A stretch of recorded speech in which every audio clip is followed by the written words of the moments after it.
Stock மார்க்கெட்டில் வந்து நீங்கள் பணம் பண்ணணும், அதாவது பணம் ஏர்ன் பண்ணணும் அப்படின்னா மினிமம் ஒரு 1 லட்சம் ரூபாய் இருந்தால் தான் நீங்கள் ஸ்டாக் மார்க்கெட்டுக்கே வரலாம். நீங்கள் வந்து 5,000 10,000லாம் வச்சுட்டு நீங்கள் ப்ளே பண்ணணுன்னா நீங்கள் ப்ளே பண்ணலாம். But at the end of the day you will loose.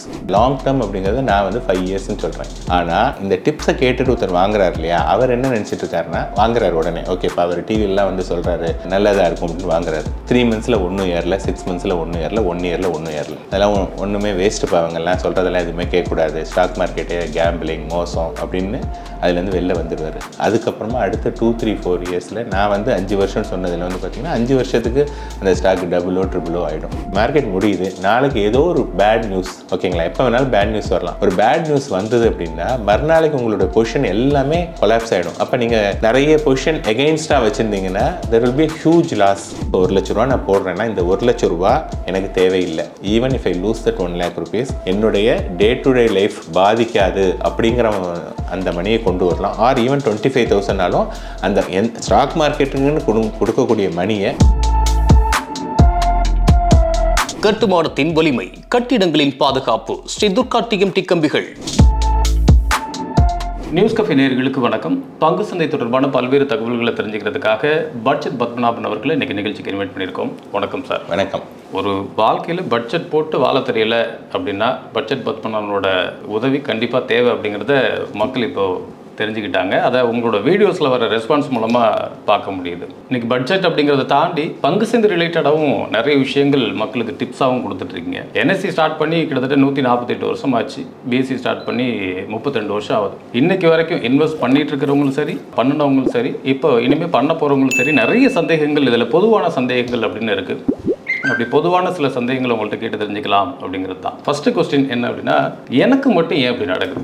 நான் வாங்குகிற ஷேர் மட்டும் ஏறவே மாட்டேங்குது ஏன் அப்படிங்கிறது தான் பெரும்பாலான கேள்விகளாக இருக்குது. என்ன காரணத்தினால ஒரு ஷேர் ஏறவே மாட்டேது? நம்ம மார்க்கெட்டில் நிறைய பார்க்குறோம், நிறைய பங்குகள் அப்படி இருக்குது, வருஷ கணக்கில் அப்படியே கிடக்கு இல்லையா? என்ன ரீசன்னால ஒரு ஷேர் ஏறலை அப்படிங்கிறது?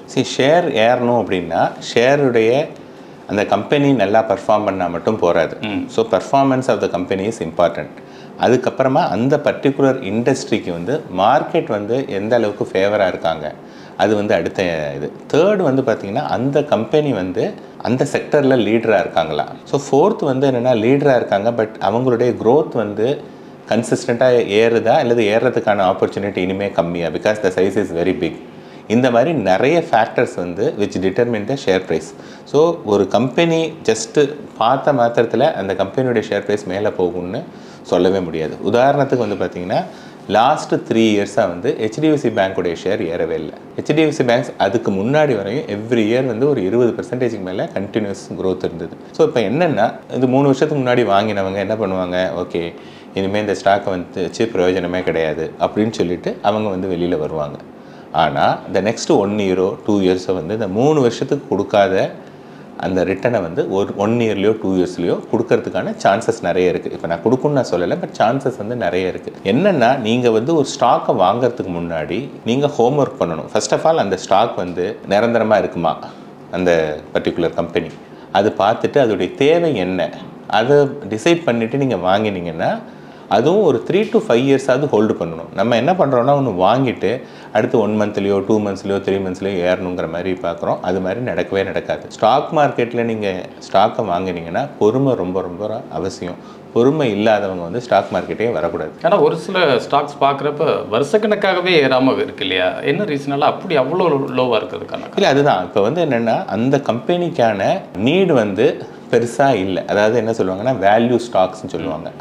அது நல்ல கம்பெனி, ஆனால் இன்றைக்கி வந்து மார்க்கெட் வந்து அதை வந்து மதிக்கலை அந்த பர்டிகுலர் ஸ்டாக்கை, அதனால அது அப்படியே இருக்குது. ஸோ டேர்ன் அரவுண்ட் எல்லாமே மார்க்கெட்டுங்கிறது சைக்கிள். ஸோ என்ன ஆகுன்னா இப்படியே என்னடா அது ஒரு நல்ல கம்பெனி இருக்குது, இந்த கம்பெனி அவ்வளோவா ஏறலை அப்படின்னா நிறைய பேர் அப்புறம் பார்ப்பாங்க, ஓகே இதெல்லாம் ஏறிட்டுருக்கு, இதெல்லாம் ரொம்ப ஏறிடுச்சா, இனிமேல் இதிலேருந்து புக் பண்ணிவிட்டு இதில் தூக்கி போடலாம் அப்படிங்கிற மாதிரி பண்ணுவாங்க. உதாரணத்துக்கு வந்து பார்த்தோன்னா ஐடிசி ஸ்டாக்ஸ் வந்து ஒரு 2 இயர்ஸ்க்கு முன்னாடி ஐடிசி ஸ்டாக்ஸ் எல்லாரும் நிறைய கிண்டல் பண்ணிட்டு இருந்தாங்க. அந்த ஐடி ஸ்டாக் வந்து இட் வாஸ் ட்ரேடிங் அரௌண்ட் 200 rupeesல தான் இருந்தது. அதுக்கப்புறம் வந்து பார்த்தீங்கன்னா அதாவது அந்த 2 இயர்ஸ்க்கு முன்னாடிலேருந்து ஒரு 10 இயர்ஸ் பார்த்தீங்கன்னா அதோடைய ரிட்டர்ன் வந்து ரொம்ப பேத்தட்டிக்கான ரிட்டர்ன். ஆனால் அந்த 200லேருந்து it went to 500 in a matter of 1 year. இப்போ 400+ இருக்குது. ஸோ அதுதான் இந்த ஸ்டாக் வந்து பார்த்தீங்கன்னா ஒரு பீரியடில் வந்து ஒன்றுமே இருக்காது. அப்போ நம்ம என்ன பண்ணணும்னா வாங்கும்போது அந்த ஸ்டாக் வந்து நல்ல ஸ்டாக்கா, அந்த கம்பெனி நல்ல கம்பெனியா அப்படின்னா இது மாதிரி அவைலபிள் அட் லோவர் ப்ரைஸ் அதில் வாங்கினீங்கன்னா டெஃபினட்டாக ஒரு 1 or 2 இயர்ஸில் நல்ல ரிட்டர்ன் கிடைக்கிறதுக்கான வாய்ப்பு நிறைய இருக்குது. இப்போ நீங்கள் சொன்ன மாதிரி ஸ்டாக்ஸை வாங்கிடுறோம், ஷேர் மார்க்கெட்டுக்குள்ளே புதுசாக வரதுனால ஒரு ஷேரை வாங்கிடுறோம். வாங்கினதுக்கு அப்புறமா நம்மளோட சர்க்கிளில் உள்ள ஃப்ரெண்ட்ஸ் சர்க்கிள் அவங்களாம் இந்த ஷேரை போய் இவ்வளோ கொடுத்து வாங்கினியா அப்படின்னு வாங்கினதுக்கு அப்புறமா சொல்லுவாங்க. அதுலேயே சில பேர் மன உளைச்சலாக இருக்காங்க. இந்த ஷேரோட மதிப்பு இவ்வளோ தான் இன்வெஸ்ட் பண்ணலாம் அப்படின்னு எப்படி எக்ஸாக்டாக தெரிஞ்சுக்க முடியும்? இல்லை, ஷேருடைய மதிப்பு இவ்வளவு தான் அப்படிங்கிறத விட ஷேருடைய அதாவது ஒவ்வொரு கம்பெனிக்கு வந்து பார்த்திங்கன்னா இந்த புக் வேல்யூன்னு இருக்குது, அதோடைய பிஇ அப்படின்னு இருக்குது. ஸோ இதெல்லாம் வந்து பார்த்திங்கன்னா புக் வேல்யூ வந்து கம்மியாக இருக்குது அப்படின்னா ஈவன் அந்த கம்பெனியை ஒரு லிக்விடேட் பண்ணால் கூட அதோடைய வேல்யூ வந்து ஜாஸ்தி தென் த ஷேர் ப்ரைஸ் அப்படின்னதுனா it is available at lower level அப்படிங்கிறது. அப்போ அந்த கம்பெனி வந்து வாங்குறதுக்கான ஒரு விஷயம். இன்னொன்று நிறைய பேர் என்ன நினைக்கிறாங்கன்னா ஸ்டாக் மார்க்கெட் அப்படிங்கிறது டிப்ஸில் வந்து கிடையாது. இப்போ ஒருத்தர் டிப்ஸ் சொல்கிறார், இப்போ நான் வந்து சொல்கிறேன் சார் இந்த பர்டிகுலர் ஸ்டாக்கை நீங்கள் வாங்க, இது வந்து நல்ல ரிட்டர்ன் கொடுக்கும் லாங் டேர்மில் அப்படிங்கிறேன். ஸோ இந்த லாங் டேர்ம் அப்படிங்கிறது நான் வந்து 5 இயர்ஸ்ன்னு சொல்கிறேன். ஆனால் இந்த டிப்ஸை கேட்டுட்டு ஒருத்தர் வாங்குறாரு இல்லையா, அவர் என்ன நினச்சிட்டு இருக்காருன்னா வாங்குறாரு உடனே, ஓகே இப்போ அவர் டிவிலாம் வந்து சொல்கிறாரு நல்லதாக இருக்கும் அப்படின்னு வாங்குறாரு. 3 மந்த்ஸில் 1 ஏறல, 6 மந்த்ஸில் 1 ஏறல, 1 இயரில் 1 ஏறல. அதெல்லாம் ஒன்றுமே வேஸ்ட்டு பாவங்கள்லாம் சொல்கிறதெல்லாம் எதுவுமே கேட்கக்கூடாது, ஸ்டாக் மார்க்கெட்டே கேம்பிளிங் மோசம் அப்படின்னு அதுலேருந்து வெளில வந்துடுவார். அதுக்கப்புறமா அடுத்த 2-3-4 இயர்ஸில் நான் வந்து 5 வருஷம்னு சொன்னதில் வந்து பார்த்திங்கன்னா 5 வருஷத்துக்கு அந்த ஸ்டாக் டபுளோ ட்ரிபிளோ ஆகிடும். ஸோ நீங்கள் வந்து ஸ்டாக் மார்க்கெட்டில் வந்து இன்வெஸ்ட் பண்ணணும் அப்படின்னதுன்னா you are indirectly buying a business. ஒரு பிஸ்னஸை நம்ம வாங்குகிறோம் அப்படின்னதுன்னா ஃபஸ்ட்டு அந்த பிஸ்னஸை பற்றி நமக்கு நிறைய விஷயங்கள் தெரிஞ்சுக்கணும். இந்த டிப்ஸுங்கிறது வந்து பார்த்திங்கன்னா நீங்கள் தேட்ரு வழியால் போயிட்டுருக்கீங்க, ஒரு நடிகருடைய படம் வந்திருக்கு, படம் எப்படிப்பா இருக்குது அப்படின்னா சூப்பர் அப்படின்னு சொன்னார்னா அந்த ரசிகரை பற்றி நமக்கு ஒன்றுமே தெரியாது. அவர் ப்ராபப்ளி அந்த பர்டிகுலர் ஆக்டருடைய ஃபேனாக இருக்கலாம், அப்போ அவர் வந்து நல்லா இருக்குது அப்படின்னு சொல்லலாம். ஸோ அதை பேஸ் பண்ணிவிட்டு நீங்கள் படத்துக்கு போனீங்கன்னா யூல் பி டிசப்பாயிண்டட். அதே சமயத்தில் இப்போ உங்களை எனக்கு தெரியும், உங்களுடைய டேஸ்ட்டும் எனக்கு தெரியும், அப்போ நீங்கள் நல்லா இருக்குன்னு சொன்னீங்கன்னா ப்ராபப்ளி அது வந்து பெட்டராக இருக்கும். அதனால என்னென்னா நீங்கள் ஸ்டாக் மார்க்கெட்டில் ஸ்டாக் வாங்குறதுக்கு முன்னாடி அந்த கம்பெனியை பற்றிய நாலேஜ் நமக்கு வேணும். இன்றைக்கி வந்து கூகுளில் நிறைய விஷயங்கள் சர்ச் பண்ணலாம். அதோடு இல்லாமல் அந்த ஸ்டாக் வந்து எப்படி last 1 month, 3 months, 6 months, 1 year, 2 இயர்ஸில் எப்படி பெர்ஃபார்ம் பண்ணியிருக்கு, அதுக்கப்புறமா உங்களுடைய ப்ராஃபிட் அண்ட் லாஸ் அதெல்லாம் நீங்கள் படிக்கலாம். நீங்கள் இது பார்த்தீங்கன்னா பேலன்ஸ் ஷீட்லாம் பார்த்தீங்கன்னா ஓரளவுக்கு தெரிஞ்சுக்கலாம். இதெல்லாம் தெரிஞ்சுட்டு நீங்கள் இன்வெஸ்ட் பண்ணலாம். அல்லது எனக்கு இதெல்லாம் படிக்கிறதுக்கெலாம் எனக்கு பெருசாக நாலேஜ் இல்லை அப்படின்னா யாரை நீங்கள் வந்து ஓரளவுக்கு நாலேஜபிள்னு கருதுறீங்களோ அவர்கிட்ட வந்து என்ன ஸ்டாக்குன்னு கேட்டுட்டு நீங்கள் அந்த மாதிரியான ஒரு விஷயம் பண்ணலாம். ஃபண்டமெண்டலாக அப்படி நம்ம செக் பண்ணுறப்போ ஒரு கம்பெனியோட ஒரு க்ரோத் இல்லைன்னா ஒரு ஏர்னிங் ஸ்டெபிலிட்டின்னு இருக்கும் இல்லையா, இதோட ரேஷியோ எந்த அளவுக்கு இருந்தால் இது இந்த கம்பெனி வளர்ச்சி அடையலாம் அப்படின்னு நம்ம கெஸ் பண்ண முடியும். இல்லை, ஒரு 20% க்ரோ ஆகணும். இப்போ நீங்கள் ஒரு கம்பெனி 20% க்ரோ ஆகுது அப்படின்னா 4 இயர்ஸில் வந்து இந்த கம்பெனி டபுள் ஆகுது. ஒரு 15% க்ரோ ஆகுதுன்னா அது வந்து 5 வருஷத்தில் டபுள் ஆகுது. எந்தெந்த கம்பெனியில் இன்றைக்கி வந்து பார்த்திங்கன்னா நிறைய ஃபில்டர்ஸ் இருக்குது. அதில் வந்து that company is growing at the rate of 20%, 25%. So இந்த 20%, 25% க்ரோ ஆகுது. அந்த கம்பெனிக்கு வந்து பெருசாக டெட்டு இல்லை, அந்த கம்பெனி இஸ் ஆல்சோ இந்த மார்க்கெட் லீடர். ஆனால் இன்றைக்கி அந்த ப்ரைஸ் வந்து லோவர் ப்ரைஸாக இருந்ததுன்னா நீங்கள் அதை வந்து வாங்கலாம். சம்டைம்ஸ் என்ன ஆகுனா அந்த கம்பெனி வந்து நல்லா பண்ணிகிட்ருக்கணும், ஆனால் அவங்களுடைய டெட்டு வந்து நிறைய இருக்கும். சப்போஸ் அது ஏர்னிங் வந்து 20-25% இருக்குது, அதே சமயத்தில் டெட் சர்வீஸ் பண்ணுறதே 15% அப்படின்னா உங்களுக்கு நெட் ரிசல்ட் ஒன்றுமே வராது. ஓகேயா? ஸோ இந்த மாதிரி சில பேராமீட்டர்ஸை வந்து நம்ம பார்த்துட்டு இன்வெஸ்ட் பண்ணுவோம். அதனால தான் வந்து என்ன சொல்கிறோன்னா stock market investing is not easy, ரொம்ப ரொம்ப கஷ்டம். அது வந்து என்னென்னா ஒன்று ஃபுல் டைமாக இறங்கணும், அல்லது யாராவது ஒரு தன்னுடைய கைடன்ஸோடு இன்வெஸ்ட் பண்ணுறது பெட்டர். நம்மளாம் இன்வெஸ்ட் பண்ணும்போது சம்டைம்ஸ் வந்து நமக்கு லக்கு வரும், சம்டைம்ஸ் வராது. ரெண்டாவது ஒரு நல்ல கம்பெனியாக இருந்தால் கூட நம்ம என்ன பண்ணுவோம், நமக்கு வந்து தைரியம் வராது. ஒரு பாதி தான் வந்து நமக்கு அதை வந்து இன்வெஸ்ட் பண்ணுவோம், நிறைய பண்ண மாட்டோம். இப்போ ஒரு உதாரணத்துக்கு சொல்கிறேன், இன்றைக்கி வந்து எல்லோரும் என்ன நினைக்கிறாங்க, தங்கம் வந்து விலை ஏறுது, தங்கத்தில் வந்து இன்றைக்கி முதலீடு பண்ணால் நல்லா ரிட்டர்ன் வரும் அப்படின்ட்டு நிறைய பேருக்கு எண்ணம் இருக்குது. ஸோ இப்போ தங்கத்தில் முதலீடு பண்ணால் நெக்ஸ்ட்டு 6 months 1 year ரிட்டர்ன் வருமா வராதா அப்படிங்கிறத விட இந்த தங்கத்தை யார் யார் விற்கிறாங்க. ஸோ ஃபார் எக்ஸாம்பிள் டைட்டன் அவங்க வந்து என்னென்னா தங்க நகையை தான் விற்கிறாங்க. டைட்டன் இருக்காங்க, அப்புறமா வந்து பார்த்திங்கன்னா தங்கமயில் ஜுவல்லரின்னு இருக்காங்க, அதுக்கப்புறம் கல்யாண் ஜுவல்லர்ஸ். எனக்கு தெரிஞ்சு இந்த 3 பேரும் தங்கத்தை பேஸ் பண்ணி லிஸ்ட்டாக இருக்கக்கூடிய இந்த கம்பெனி. இப்போ நீங்கள் வந்து தங்கம் விலை ஏறும், தங்கம் நல்ல முதலீடு அப்படின்னு நீங்கள் கருதுனீங்கன்னா இன்ஸ்டெட் ஆஃப் இன்வெஸ்டிங் ஃபிசிக்கலாக போய் தங்கத்தை வாங்குறத விட இந்த மாதிரியான ஒரு விஷயத்தை வாங்குறது வந்து புத்திசாலித்தனம். இதுக்கு ஒரு சின்ன எக்ஸாம்பிள் சொல்கிறேன். 1970s வந்து யூஎஸில் கலிஃபோர்னியாவில் வந்து கோல்டு ரஷ் அப்படின்னு வந்தது. You can google it, California gold rush அப்படின்னு சொல்லிட்டு. அதாவது என்னென்னா அந்த ஒரு பர்டிகுலர் ஏரியாவில் கலிஃபோர்னியாவில் நிறைய தங்கம் இருக்குது அப்படின்னு சொல்லிட்டாங்க. அதனால என்ன பண்ணிட்டாங்கன்னா எல்லாரும் அதை அந்த இப்படி தங்கத்தை அது பேர் ஷோவல்னு பேர், ஓகேங்களா? அதை வந்து அது இருந்தால் தான் வந்து நீங்கள் தங்கத்தை எடுக்க முடியும். நிறைய பேர் வந்து என்ன பண்ணாங்கன்னா அதை வாங்கி தான் வந்து அந்த தங்கத்தை எடுக்கிறதுக்காக தோண்டிட்டு இருந்தாங்க. அதே சமயத்தில் அந்த ஏரியாவில் வந்து இட்ஸ் நாட் அ நார்மல் இது கிளைமேட் கிடையாது. இப்போ ரஃப் அண்ட் டஃப். அதுக்கு வந்து நம்ம இன்றைக்கி போடக்கூடிய ஜீன்ஸ் மாதிரி, இன்ஃபேக்ட் அப்போ தான் வந்தது லெவி ஜீன்ஸ் இருக்குல்ல, லெவி ஸ்ட்ராஸ் ஜீன்ஸ் வந்து அன்றைக்கி தான் அது ஃபேமஸ் ஆனது. இந்த ரெண்டு வந்து பார்த்திங்கன்னா அந்த பீரியடில் யார் அதிகமாக பணம் பண்ணாங்கன்னா ஷோவல் விற்றவனும் இந்த லெவி ஸ்ட்ராஸ் ஜீன்ஸ் இருக்காங்களே இவன் தான் பணம் பண்ணாங்க. அந்த கோல்டை தோண்டிட்டு இருந்தாங்க இல்லையா, அவங்க வந்து பணம் பண்ணலை. ஓகேயா? ஸோ ஒரு நியூஸ் ஐட்டம்னா என்ன வருது? இப்போ ஃபார் எக்ஸாம்பிள் இன்னொரு எக்ஸாம்பிள் சொல்கிறேன். ஒரு நியூஸ் ஐட்டம் பார்க்குறீங்க, அதில் வந்து தமிழ்நாட்டுக்கு ஒரு 1,00,000 சாஃப்ட்வேர் இன்ஜினியர் தேவை அப்படின்ன உடனே ஃபஸ்ட்டு நம்ம மைண்டில் என்ன போகுதுன்னா, ஓகே நம்ம தம்பியோ அல்லது நம்ம பையனோ யாராவது ஒருத்தர் வந்து சாஃப்ட்வேர் படித்தாங்கன்னா நமக்கு சாஃப்ட்வேர் இன்ஜினியரிங் கிடைக்கும் அப்படின்னு சொல்லிட்டு. இப்போ சாஃப்ட்வேர் படித்து அது கிடைக்குமான்னா நமக்கு தெரியாது. ஆனால் அதே சமயத்தில் 1,00,000 பேருக்கு வேலை அப்படின்னா 1,00,000 பேர் கம்ப்யூட்டர் வாங்கினோமா அந்த ஏரியாவில் வரப்போகுதுன்னு சொன்னாங்கன்னா அந்த இடத்துல ஓரளவுக்கு நிறைய மக்கள் வருவாங்களே. நீங்கள் ஒன்றா இப்போ ஒரு கம்ப்யூட்ரு விற்கிற ஒரு ஏஜென்சியோ அல்லது அந்த ஏரியாவுக்கு பக்கத்தில் ஒரு வீடு வாங்கி அதை வந்து பேச்சுலர்ஸ்க்கு ரெண்ட் விட்டிங்கன்னா அது வந்து பெட்டராக இருக்கும். ஆர் பக்கத்தில் ஏதாவது ஒரு டீ ஷாப்போ அல்லது ரெஸ்டாரண்ட்டோ வச்சிங்கன்னா அதிகமாக வரும். ஸோ ஆப்பர்ச்சுனிட்டிங்கிறது வந்து எது வந்து ஷோர் ஷார்ட் சக்ஸஸ்ன்னு பார்க்கணுமே ஒழிய அது அப்படியே மேலோட்டமாக பார்க்கணுங்கிற அவசியம் கிடையாது. ஏர்னிங் க்ரோத்தோ இல்லைனா ஒரு டெப்டோ அதை தாண்டி கம்பெனியோட சொத்து மதிப்பு அப்படின்னு ஒன்று இருக்குது. அவங்களோட இன்வெஸ்ட்மெண்ட்டாக இருக்கட்டும் இல்லை அவங்களோட பேக்ரவுண்ட் ஃபினான்ஷியல் பேக்ரவுண்டாக இருக்கட்டும், கிட்டத்தட்ட அட்லீஸ்ட் இத்தனை பர்சன்டேஜாவது இருக்கணும் அப்படின்னு அப்படி ஏதாவது லிமிட் இருக்கா? அப்படி இருந்துச்சுன்னா இந்த கம்பெனி வந்து சேஃபான கம்பெனி அப்படின்னு ஃபிக்ஸ் பண்ண முடியுமா? இல்லை, அது வந்து டெஃபினட்டாக சேஃபான கம்பெனி. இப்போ ரெண்டு விஷயம். ஒன்று வந்து கம்பெனி சேஃப்ங்கிறது ஒன்று. நம்ம வந்து ஸ்டாக் மார்க்கெட்டில் முதலீடு பண்ணுறது வந்து கம்பெனி சேஃபாக கம்பெனி சேஃப் இல்லையாங்கிறது வந்து as a investor it doesn't matter. எனக்கு வந்து பேங்க்கில் ஃபிக்ஸட் டெபாசிட்டில் போட்டால் 7% கிடைக்குது, ஓகேங்களா? மியூச்சுவல் ஃபண்டில் ஒரு 15% கிடைக்குது. எனக்கு வந்து 7%ம் I am not satisfied, 15% not satisfied, I want more அப்படின்னு இருக்கிறவங்க வந்து எந்த ஸ்டாக் வந்து இன்றைக்கி மொமெண்டமில் இருக்குது, ஸோ அந்த ஸ்டாக்கில் முதலீடு பண்ணாங்கன்னா அவங்க வந்து பெட்டராக பண்ணுவாங்க. இப்போ பார்த்தீங்கன்னா நிறைய companies, for example most of the IT கம்பெனிஸ்க்கு வந்து நிறைய கேஷ் இருக்குது.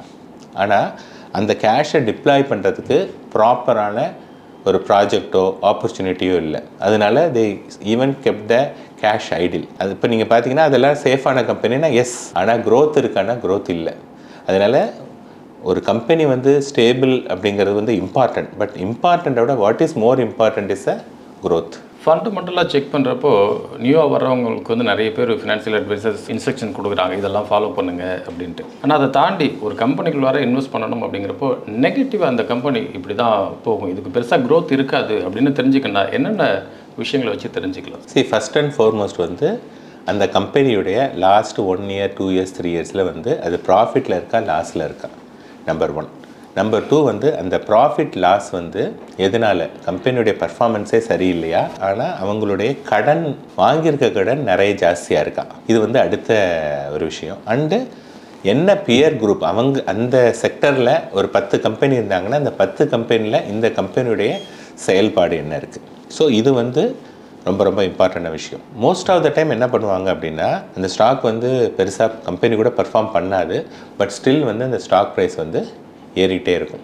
எதனால் வந்து அந்த மாதிரி ஸ்டாக் ப்ரைஸ் ஏறுது அப்படின்னா சில ஆப்ரேட்டர்ஸ் வந்து ஈவன் டுடே இன்றைக்கி எவ்வளோ தூரம் செபி இவங்கெல்லாம் வந்து ரொம்ப இது வச்சுருந்தா கூட still operators are playing some role அது வந்து பண்ணிகிட்ருக்காங்க. அப்போ அந்த ஸ்டாக் ப்ரைஸ் ரொம்ப கம்மியாக இருக்குது அப்படிங்கும்போது கூட அந்த ஆப்ரேட்டர் கொஞ்சம் ட்ரைவ் பண்ணி அதை வந்து இன்க்ரீஸ் பண்ணலாம். ஸோ இந்த மாதிரி பண்ணும்போது என்னென்னா ஒரு ஃபண்டமெண்டல் இல்லாத ஒரு ஸ்டாக்கில் வாங்குறீங்க பட் இட் இஸ் க்ரோயிங் அப்படின்னா நீங்கள் வந்து you should come with the exit mind. For example நான் இந்த ஸ்டாக்கில் இது பண்ணுறேன், இது இன்றைக்கி ஓடிட்டுருக்கு, இதில் ஒரு 50% வந்தவுடனே நான் வெளில வந்துடுறேன் அப்படின்னு நீங்கள் வந்துடணும். அப்படி இல்லைன்னா அது என்ன ஆகும்னா ஒரு 50-60% போயிட்டு அதுக்கப்புறமா கீழே இறங்க ஆரம்பிச்சிடும். ஸோ இது வந்து ரொம்ப இம்பார்ட்டண்ட்டான ஒரு விஷயம். இதெல்லாம் பார்த்து தான் நீங்கள் வந்து ஸ்டாக்கை எடுக்கலாமா வேண்டாமாங்கன்னு டிசைட் பண்ணணும். ஓகே, ஒரு ப்ராஃபிட் லாஸ் அப்படிங்கிறது நம்ம இப்படியெல்லாம் பார்த்துறோம். ஆனால் அதை தாண்டி இன்னொரு பக்கம் ஒரு கம்பெனி இந்த மாதிரியான ஒரு ஷேரில் வந்ததுக்கு அப்புறமா இப்படி ஒரு லாஸ் அப்படிங்கிற ஒரு விஷயத்தை கிரியேட் பண்ண முடியுமா? இப்போ ஒரு லாஸ்ட்டாக ஒரு மூவி, தமிழ் மூவி வந்துச்சு, அதுலேருந்து இந்த டாக் இப்போ வரைக்குமே போயிட்டே இருக்குது. லாஸ் ஆன மாதிரி கணக்கு காட்டுறதுக்கோ இல்லை ஒரு அறிக்கை விடுறதுக்கோ அந்த மாதிரியான வாய்ப்புகள் இருக்கா? இல்லை, இப்போ வந்து பார்த்தீங்கன்னா அதுக்கான சான்சஸ் ரொம்ப ரொம்ப கம்மி. 2008 வந்து சத்யம் சாஃப்ட்வேர் வந்து பார்த்தீங்கன்னா நிறைய இங்கே இருக்கக்கூடிய மணியை வந்து இன்னொரு இடத்துல வந்து மூவ் பண்ணி சைஃபன் பண்ணாங்க அப்படின்னு சொல்லிட்டு அந்த ப்ராப்ளம் இருந்தது. ஸோ எப்போதுமே என்னென்னா ஒரு க்ரைசிஸ் ஒன்று வருது, ஒரு ப்ராப்ளம் வருது அப்படிங்கும்போது அதுக்கப்புறமா வந்து அந்த கம்ப்ளைண்ட்ஸ்லாம் வந்து ரொம்ப ஸ்ட்ரென்தன் பண்ணிவிடுவாங்க. என்னை பொறுத்த வரையும் இன்றைக்கி இருக்கக்கூடிய இதில் வந்து இந்த மாதிரி பண்ணுறதுக்கான சான்சஸ் ரொம்ப கம்மி. ஏன்னா ஆடிட்டர் இவங்க எல்லாம் பண்ணுறாங்க. அதை தவிர செபியோடைய ஆடிட் வேறு இருக்குது. ஐ எம் நாட் சேயிங் இது பண்ணவே முடியாதுன்னு நான் சொல்லலை. அது பண்ணுறதுக்கான சான்சஸ் வந்து ரொம்ப ரொம்ப கம்மி. ஸோ லாஸ் காமிக்கிறதுங்கிறது வந்து இன்றைக்கி கஷ்டமான ஒரு விஷயம். அப்போ வந்து இங்கேருந்து இந்த கம்பெனிலேருந்து வந்து எடுத்துகிட்டு இன்னொரு கம்பெனிக்கு வந்து போகிறதுங்கிறதெல்லாம் கண்டிப்பாக முடியாது. இப்போ நீங்கள் சினிமாவில் சொன்னீங்க, சினிமாவில் வந்து பார்த்தோன்னா அது வந்து இப்போ ஒரு போலீஸ் டிபார்ட்மெண்ட் எடுக்கிறாங்கன்னா ஏதோ 1 or 2 விஷயத்தை வந்து ரொம்ப எக்ஸாஜரேட் பண்ணுவாங்க. ஆனால் மார்க்கெட் இதை பொறுத்தவரையும் அவங்க வந்து என்னை பொறுத்தவரையும் இது வந்து டூ மச் ஆஃப் எக்ஸாஜரேஷன் வழியா அங்கே வந்து இந்த மாதிரிலாம் வந்து பண்ண முடியாது. ஏன்னா செபி வந்து இன்றைக்கி பயங்கரமான ஒரு ஸ்ட்ரிக்டான ஒரு அமைப்பு. அதனால வந்து அது பண்ணுறதுக்கான சான்சஸ் இன்றைக்கி ரொம்ப கம்மி. அது மாதிரி மார்க்கெட்டுக்குள்ளே வரப்போ நிறைய இப்போ இருக்கிற டாக் என்னென்னா 1000 ரூபாய் இருந்தால் ஷேர் மார்க்கெட்டுக்குள்ளே வந்துடலாம் அப்படின்னு ஒரு பக்கம். இப்போ ஒரு நடைமுறை சாத்தியமே கிடையாது, சும்மா அப்படி தான் சொல்லுவாங்க. ஒரு 25,000 ரூபா 50,000 ரூபா இருந்தால் தான் ஸ்டாக் மார்க்கெட் உள்ளரே வரணும், இல்லைன்னா அது பண்ணியே வேஸ்ட் அப்படிங்கிறாங்க. உண்மையாக ஒரு ஸ்டாக் மார்க்கெட்டுக்குள்ளே வரணும் அப்படின்னு இன்ட்ரெஸ்ட் இருக்கிற ஒரு பர்சன் இப்போ நான் இருக்கேன் அப்படின்னா என் கையில் எவ்வளோ இருந்தால் நான் ஸ்டாக் மார்க்கெட் பக்கம் திரும்பி பார்க்கலாம்? ஸ்டாக் மார்க்கெட்டில் வந்து நீங்கள் பணம் பண்ணணும், அதாவது பணம் ஏர்ன் பண்ணணும் அப்படின்னா மினிமம் ஒரு 1 லட்சம் ரூபாய் இருந்தால் தான் நீங்கள் ஸ்டாக் மார்க்கெட்டுக்கே வரலாம். நீங்கள் வந்து 5,000 10,000லாம் வச்சுட்டு நீங்கள் ப்ளே பண்ணணுன்னா நீங்கள் ப்ளே பண்ணலாம். But at the end of the day you will lose. ஏன்னா இன்றைக்கி ஒரு ஸ்டாக் அப்படின்னு பார்த்தீங்கன்னா ஈவன் இந்த பென்னி ஸ்டாக்ஸ்லாம் பயங்கர ரிஸ்கி. ஸோ ஒரு குட் குவாலிட்டி ஸ்டாக்னா அட்லீஸ்ட் ஒரு 100 ரூபாயாவது அந்த ஒரு பர்டிகுலர் ஸ்டாக் இருக்குது. நீங்கள் வந்து 25,000 ரூபாய்க்கு நீங்கள் வாங்கணும் அப்படின்னா அந்த 25,000 ரூபாய்க்கு 100நாலே நீங்கள் ஒரு 250 ஸ்டாக் தான் நீங்கள் வாங்க முடியும். சப்போஸ் அந்த ஒரு பர்டிகுலர் ஸ்டாக் ஆர் அந்த 25,000 ரூபாய்க்கு ஒருத்தர் வாங்குறான்னா ரொம்ப கம்மியாக தான் இருக்கும். ஈவன் அந்த ஸ்டாக் வந்து பெருசாக ரிட்டர்ன் கொடுத்துருந்தா கூட ஒரு 20% 30% ரிட்டர்ன் கொடுத்தா கூட அது பெரிய ரிட்டர்ன் இருக்காது. ஏன்னா நீங்கள் இன்வெஸ்ட்மெண்ட்டே 25,000 தான் போட்டுறீங்க, அதில் 20% அப்படின்னா வெறும் 5,000 ரூபா தான் இருக்கும். ஸோ ஸ்டாக் மார்க்கெட்டுக்கு வந்து ஒருத்தர் வரணும் அப்படின்னதுன்னா அட்லீஸ்ட் 1 லேக்காவது வரணும்.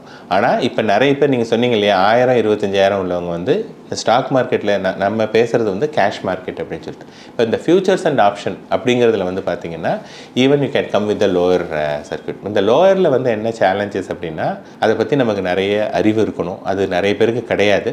ஏன்னா இட்ஸ் நாட் ஈஸி. அதாவது ஸ்டாக் மார்க்கெட்டை பற்றி எது அப்போ வந்து என்ன பண்ணுறோன்னா ஓகே இன்றைக்கி வந்து அவங்க என்ன பண்ணுவாங்கன்னா நிறைய மார்ஜின் கொடுப்பாங்க. இன்றைக்கி 10,000 ரூபா வச்சுருந்தாலே 10 times 20 times வரையும் நீங்கள் பண்ணலாம். அப்போ என்ன ஆகுனா உங்களுக்கு அந்த சக்ஸஸ் கிடச்சிருந்ததுன்னா you can make more money அல்லது வந்து கம்மியான மணி. ஸோ ஸ்டாக் மார்க்கெட் என்ன பண்ணுன்னா இனிஷியல் பீரியடில் it will give you a success. ஏன்னா stock market is not interested about your 1 lakh rupees or 50,000. Stock market want to get more money from you. அப்போ initial ட்ரேடில் வந்து சக்ஸஸ் கொடுத்ததுன்னா நீங்கள் என்ன நினைப்பீங்க, என்னடா அது இவ்வளோ தூரம் கஷ்டப்பட்டு வேலை பார்த்துட்ருக்கோம், 1 லட்ச ரூபா போட்டோம், ஒரே மாதத்தில் வந்து 50,000 ரூபா லாபம் வந்துருச்சு. இப்போ 1 லட்ச ரூபா போட்டாலே எனக்கு 50,000னா 10 லட்சம் போட்டால் நமக்கு எவ்வளோ கிடச்சிருக்கும். அப்போ வந்து டெஃபினட்டாக இதுதான் நல்லது அப்படின்னு சொல்லிவிட்டு நம்மளுடைய ஃப்ரெண்ட் சர்க்கிள் அல்லது அப்பாட்ட போயிட்டு எங்கே போட்டிருக்க எஃப்டியில் தானே போட்டிருக்க 8% கொடுக்குறாங்க 7%, நான் உனக்கு 15% தரேன், அந்த பைசாவை கொடு அல்லது ஃப்ரெண்டுகிட்ட பணத்தை கொடு அப்படின்னு சொல்லிட்டு எல்லா மணியும் போட்டுட்டு அதுக்கப்புறம் one fine money will lose everything. So stock மார்க்கெட்டில் இன்ஃபேக்ட் வந்து பார்த்திங்கன்னா ஜீரோதா வந்து they are holding the maximum demat holding. அதில் இருக்கக்கூடிய நிதின் காமத் என்ன சொல்லியிருக்காங்கன்னா ஸ்டாக் மார்க்கெட்டில் not even 1% of the people are making a fixed deposit return அப்படிங்கிறார். Forget about return, fixed deposit ரிட்டர்னே 1% கூட ட்ரேடர்ஸ் பண்ணலை. இந்த இன்ஃபர்மேஷன் நான் சொல்லலை. இப்போ நான் சொன்னேன் அப்படின்னா எனக்கு அதை பற்றி என்ன தெரியும். ஆனால் இவ்வளவு டீட்டெயில் டேட்டா வச்சுருக்கக்கூடிய நிதின் காமத் ஒரு ஜீரோதாவுடைய founder is telling like that அப்படின்னா அதில் வந்து சக்ஸஸ் ரேட்டு ரொம்ப ரொம்ப ரொம்ப ரொம்ப கம்மி. அதுக்கு வந்து அந்த சக்ஸஸ் பார்த்துருக்கிறவங்க பார்த்திங்கன்னா நிறைய அதில் வந்து full timer only they are making success. So அப்போ நிறைய மணி இருந்ததுன்னா நீங்கள் வந்து ஒரு 10 lakhs 15 lakhs அந்த மாதிரி மணி இருந்ததுன்னா ப்ராபப்ளி ஓவர் அ பீரியட் நீங்கள் அதை இன்வெஸ்டராக இருந்தீங்கன்னா டெஃபினட்டாக you can make money longer period of time. But ட்ரேடிங்கில் வந்து பார்த்தோன்னா கண்டிப்பாக பணம் பண்ண முடியாது. இப்போ நார்மலாக ஒரு 25,000 30,000 சம்பளம் வாங்கிட்டு இருக்க பர்சன்லேருந்து ஒரு 50,000 1 லட்சம் வரைக்கும் இவங்கெல்லாம் அப்படி ஸ்டாக் மார்க்கெட்டுக்குள்ளே வந்து ஒரு சின்ன டே ட்ரேடிங் அப்படிலாம் பண்ணி அதில் எல்லாம் ப்ராஃபிட் பார்க்கறதுக்கு உன்னோட சோர்ஸஸ் இருக்குது ஆக்சுவலாக? இல்லை, ப்ராஃபிட் அதான் சொல்கிறேன் இல்லையா, ப்ராஃபிட் வந்து கொஞ்ச நாள் பார்ப்பாங்க. ஸோ அந்த கொஞ்ச நாள் பார்க்கும்போது என்ன ஆகும்னா அந்த சக்ஸஸ் வந்து அவங்களுக்கு வந்து இன்னும் கொஞ்சம் கான்ஃபிடென்ஸை கொடுக்கும். ஸோ அவங்க வந்து they will take more money. அல்லது ஓகே நீங்கள் பர்சனல் லோன் ஒருத்தர் கேட்குறான், 5 லட்ச ரூபா லோன் கொடுக்குறான் அல்லது 4 லட்ச ரூபா லோன் கொடுக்குறான்னா அதை வாங்கிக்கலாம்ப்பா, நமக்கு வெறும் 10,000 ரூபா 15,000 ரூபா தானே கட்ட போகிறோம், இதில் நம்ம 2 ட்ரேட்லேயே எல்லா மணியும் பண்ணிடலாம் அப்படின்னு சொல்லிட்டு அங்கேருந்து பணம் வாங்கிட்டு இப்போ ட்ரேட் வந்து ஒரு 2 நாளைக்கு நல்லா இருக்கும். சரி, மார்க்கெட் முடியுது, நாளைக்கு ஏதோ ஒரு பேட் நியூஸ், ஓகேங்களா, எப்போ வேணாலும் பேட் நியூஸ் வரலாம். ஒரு பேட் நியூஸ் வந்தது அப்படின்னா மறுநாளைக்கு உங்களோட பொசிஷன் எல்லாமே கொலாப்ஸ் ஆகிடும். அப்போ நீங்கள் நிறைய பொசிஷன் எகெயின்ஸ்டாக வச்சுருந்தீங்கன்னா there will be huge loss. Stock மார்க்கெட்டில் ஒருத்தர் வரணும் அப்படின்னா அவங்க வந்து டெஃபினட்டாக நிறைய மணி இருக்கணும். அண்ட் செகண்ட் திங் வந்து இப்போ 1 லட்ச ரூபா நான் போடுறேன்னா இந்த 1 லட்ச ரூபா எனக்கு தேவையில்லை. Even if I loose that 1 lakh rupees என்னுடைய டே டு டே லைஃப் பாதிக்காது அப்படிங்கிற அந்த மணியை கொண்டு வரலாம். ஆர் ஈவன் 25,000னாலும் அந்த ஸ்டாக் மார்க்கெட்டுக்குன்னு கொடுக்கக்கூடிய மணியை நீங்கள் மறந்துடுங்க, இல்லது அப்படின்னு சொன்னால் தான் நீங்கள் வந்து இந்த ட்ரேட்லாம் பண்ணலாம். அந்த மணியே வந்து எனக்கு ஒரு பெரிய மணி, அதுவும் என்கிட்ட இல்லை, நான் யார்கிட்டையோ கடனை வாங்கி பண்ணுறேன் அப்படின்னா you are taking a huge risk. Chances of losing is very very high. இப்போ நீங்கள் சொல்கிறப்ப தான் ஞாபகம் வருது, ஒன்று மார்க்கெட் ரொம்ப ஒரு வீழ்ச்சி அடையுது அப்படின்னாலோ இல்லை ரொம்ப ஒரு வளர்ச்சி அடையுது அப்படின்னா அந்த டைமில் பேனிக் ஆகிற பர்சன்ஸ் தான் நம்ம நிறைய பேர் பார்க்குறோம். நார்மலாக ஒரு ஆவரேஜாக ஏற்றம் இறக்கம் இருக்கிறப்ப ஒன்றும் பெருசாக ரிஸ்க் எடுக்கிறது இல்லை. திடீர்னு ஏதாவது ஒரு இன்ஃபர்மேஷன் அப்படிங்கிறப்போ ஹெவியாக திடீர்னு ஏறுது அப்படின்னா என்ன பண்ணுறதுனே தெரியாமல் ஸ்டக் ஆகிடுறாங்க. அதே மாதிரி சல்லுன்னு இறங்கிறது ஏதாவது ஒரு ப்ராப்ளம் அப்படின்னா ஸ்டக் ஆகிடுறாங்க. இப்போ இந்த எலெக்ஷன்ஸ் வருது, எலெக்ஷன்ஸ் ரிலேட்டில் என்ன ஆக போகுதுன்னு கூட தெரியல. ஸோ இந்த மாதிரியான சுச்சுவேஷனில் ஏறினாலும் இல்லை இறங்கினாலும் என்ன பண்ணலாம்? அதான் இப்போ நான் சொன்னேன் இல்லையா, நீங்கள் ஒரு இன்வெஸ்டராக இருக்கீங்க அப்படின்னா you R not worrying about மேலே ஏறினாலும் சரி இறங்கினாலும் இது இல்லை. ஏன்னா you are investing in a business which is going to be long term. Say for example இன்றைக்கி வந்து ரிலையன்ஸ் இண்டஸ்ட்ரீஸுடைய ஷேர் வந்து ரஃப்லி அபவுட் 3,000 rupees. இந்த கம்பெனியுடைய மதிப்பு வந்து இன்றைக்கி 20 லட்சம் கோடி.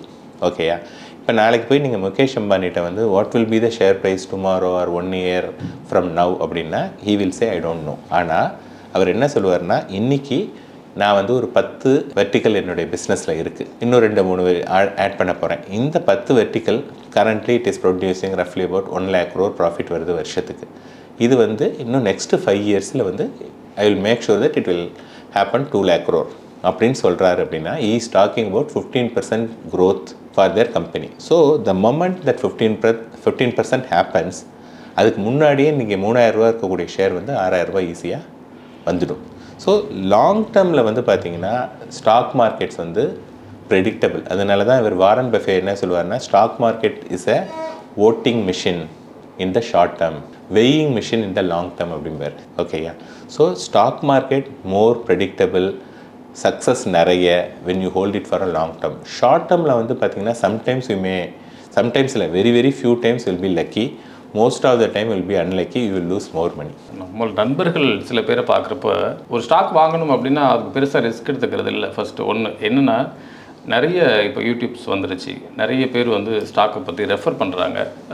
அந்த மாதிரி இருக்கிறப்ப நான் ஏன் இதை பெருசாக போய் கற்றுக்கணும், இதுக்காக லேர்ன் பண்ணணும், இதுக்கு ஒன்று எனக்கு டைம் இல்லை, இதுக்காக லேர்ன் பண்ணணும் அப்படிங்கிற இன்ட்ரெஸ்ட்டும் இல்லை. ஆனால் நான் இன்வெஸ்ட் பண்ணுறப்ப நான் இவ்வளோ தூரம்லாம் பண்ணணும்னு அவசியம் இல்லை. சில எக்ஸ்பர்ட் இருக்காங்க, சில சேனல்ஸ் இருக்குது, அவங்க அதுலேருந்து பார்த்துக்குவேன். இவர் என்ன சொல்கிறாரோ அதில் ஒரு ஸ்டாக்ஸ் கண்டிப்பாக வாங்குவேன், அது நல்லா தான் போகுது அப்படிங்கிற மாதிரியான ஒரு மனநிலைமை. இன்னொரு பர்சன் பார்க்குறப்ப இது மாதிரி ஒரு 4-5 எக்ஸ்பர்ட் வச்சுருக்கிறேன், அவங்க எதெல்லாம் சொல்கிறாங்களோ அதெல்லாம் கால்குலேட் பண்ணி நான் ஒரு ப்ரெடிக்ட் பண்ணி வச்சுக்குவேன் அப்படிங்கிறாங்க. இந்த முறை சரியா? இதுக்குள்ளார இப்படி ட்ராவல் பண்ண முடியுமா? கண்டிப்பாக முடியாது. இப்போ பார்த்தீங்கன்னா ஃபார் எக்ஸாம்பிள் இன்றைக்கி பெரிய பெரிய சக்ஸஸ்ஃபுல் இன்வெஸ்டர், ஃபார் எக்ஸாம்பிள் இப்போ இவர் இல்லை, ராகேஷ் ஜுன்ஜுன்வாலா இல்லை, அவருடைய போர்ட்ஃபோலியோ விச் இஸ் அவைலபிள். ஓகேங்களா, இப்போ ஒரு விஜய் கேடியா, அதுக்கப்புறம் ராம்தேவ் அகர்வால், இந்த மாதிரி இருக்கக்கூடிய பீப்புள் வந்து அவங்களுடைய போர்ட்ஃபோலியோலாம் அதில் இருக்குது. அந்த நம்ம இதில் என்ன சேலஞ்சஸ் அப்படின்னதுன்னா, ஒருத்தர் அவர் வந்து ஒரு 5 ஸ்டாக் சொன்னார்னா நம்ம 5 ஸ்டாக்கும் வாங்குறதுக்கு நம்மள்ட்ட பணம் இருக்காது. நம்ம என்ன பண்ணுவோம்னா ஏதாவது 1 or 2 ஸ்டாக்ஸ் மட்டும் வாங்குவோம். அந்த 2 ஸ்டாக்ஸ் ஓடாது, இந்த ரிமைனிங் 3 ஸ்டாக் வந்து அது வந்து நல்ல கண்ணாப்பிடான்னு ஓடிடும். அப்போ என்ன ஆகிடுதுன்னா again you are missing. Okay, அதுக்கப்புறமா ஒரு ஸ்டாக்கில் நீங்கள் பணம் போட்டுட்டீங்க, அந்த பணம் போட்டுட்டு அந்த அந்த மணி வந்து க்ரோ ஆனால் தான் நம்ம வந்து விற்போம். ஸ்டாக் மார்க்கெட்டில் வந்து என்னென்னா you win some you lose some. At the end of the day நீங்கள் என்ன ஏர்ன் பண்ணுறீங்க அதுதான் இம்பார்ட்டன்ட். ஒரு உதாரணத்துக்கு சொல்கிறேன். இப்போ ஃபார் எக்ஸாம்பிள் ஒருத்தர் வந்து 1 லட்ச ரூபா பணம் வச்சுருக்காரு. 1 லட்ச ரூபா பணத்தை 5 ஸ்டாக்குக்கு, ஒரு ஸ்டாக்குக்கு 20,000 ரூபா அப்படின்னு சொல்லிட்டு ஒதுக்கியிருக்காரு. ஸோ 5 ஸ்டாக்குக்கு 1 லட்ச ரூபா போட்டாச்சு. 1 இயர் லேட்டர் அதோடைய வேல்யூ வந்து 1,20,000. அது எப்படி நடந்திருக்குன்னா 3 ஸ்டாக்கில் வந்து இந்த 20,000க்கு வாங்கினது 30,000 ஆயிடுச்சு. ஸோ 3 × 30 90. 2 ஸ்டாக் வந்து 20 வந்து 15 ஆயிடுச்சு. 2 × 15 30. ஸோ 90 + 30 150. ஓகேயா? ஸோ இதே இது வந்து மியூச்சுவல் ஃபண்டில் நடக்கும்போது 10 ரூபா என்ஏவி, 12 ரூபா என்ஏவி. ஸோ நான் என்ன பார்க்குறேன், 1 இயரில் 20% good return. I will redeem everything எனக்கு வேணும்னா. ஆனால் when it comes to stock, இப்போ என்ன தெரியுமா பண்ணுவாங்க, டிப்பிக்கல் பீப்புள் இந்த 3 ஸ்டாக் வந்து நல்ல ரிட்டர்ன் கொடுத்துருக்கு, நான் வந்து ப்ராஃபிட் புக் பண்ணிக்கிறேன் அப்படின்னு சொல்லிட்டு இந்த 3 விற்றுடலாம். ஓகேயா? ஸோ 20 வாங்கி நான் 30 ஆயிடுச்சு இல்லையா? ஸோ நான் 1 லட்சம் போட்டேன், இப்போ 120 இருக்குது, இந்த 3ஐயும் நான் விற்றுறேன், எனக்கு 90,000 ரூபா வந்துருச்சு. ஓகே, இப்போ இந்த 2 வந்து 15,000 ஆச்சு, நான் இது போட்டதை விட கம்மியாயிடுச்சு. இதை போய் நான் விற்றேன்னா எனக்கு லாஸ். இதை வந்து நான் கொஞ்சம் ஹோல்டு பண்ணுறேன். ஆர் இந்த 90ஐயும் எடுத்து இதில் போட்டுடுறேன். ஸோ தட் இன்னும் கொஞ்சம் ஆவரேஜ் பண்ணிடுறேன் இந்த ப்ரைஸை. இதுதான் வந்து டிப்பிக்கல் இன்வெஸ்டருடைய பிஹேவியர். அப்போ 20 வந்து 30 ஆயிருக்கு அப்படின்னதுன்னா அந்த ஸ்டாக் வந்து 50% க்ரோ ஆயிருக்கு. 50% க்ரோ ஆன ஸ்டாக் மேலே உங்களுக்கு கான்ஃபிடென்ஸ் இல்லை. ஆனால் 20 15 ஆயிருக்கு. 20 15 அப்படின்னா 25% ஃபால். இப்போ இந்த 15 திருப்பி 20 ஆகணும் அப்படின்னா 33% ஏறணும். 25% ஃபால்னா 33% ஏறணும். 50% ஃபால் ஆனால் 100% ஏறணும். எவ்வளோ பெரிய விஷயம். ஸோ இதுதான் வந்து இன்வெஸ்டருடைய மைண்ட் செட். அப்போ என்ன பண்ணுறோம் அப்படின்னா நம்மளுடைய வின்னர்ஸை வந்து நம்ம எடுத்துகிட்டு இந்த மாதிரி லூசர்ஸை வந்து வச்சுட்டு இருக்கனால தான், if you take anybody's portfolio பார்த்தீங்கன்னா அவங்க 50-100 ஸ்டாக் வச்சுருப்பாங்க. அது எதெல்லாம் தேராத ஸ்டாக்கோ அதுதான் நிறைய இருக்கும். அதில் ஏதாவது 2-3 வந்து தலையெடுத்து வரும். பட் மோஸ்ட் ஆஃப் தம் வந்து பார்த்தீங்கன்னா it pull down your overall value. So அப்போ என்னென்னா அங்கே வந்து நம்ம என்ன பார்க்கணும்னா 1 லட்சம் போட்டால் 1,20,000 வந்தாச்சு. So you should look at only the profit. You should not think எல்லா ஸ்டாக்லையுமே பண்ணணும்னா யாருனாலையுமே பண்ண முடியாது. இதுதான் மெயினாக இருக்கக்கூடிய ட்ராபேக். இது மாதிரி இன்னும் பல நூறு கேள்விகள் இருக்குது. நம்ம தொடர்ந்து அடுத்தடுத்த நிகழ்ச்சியில் இதை பற்றி பேசுவோம். இன்றைக்கி நிகழ்ச்சிக்கு வந்தமைக்கு மிக்க நன்றி சார். நன்றி. மீண்டும் மற்றொரு நிகழ்ச்சியில் சந்திப்போம். வணக்கம். இந்த வீடியோ உங்களுக்கு பிடிச்சிருந்தா லைக் பண்ணுங்க, ஷேர் பண்ணுங்க, கமெண்ட் பண்ணுங்க. மறக்காம பெல் பட்டனை கிளிக் பண்ணிட்டு சப்ஸ்கிரைப் பண்ணிடுங்க.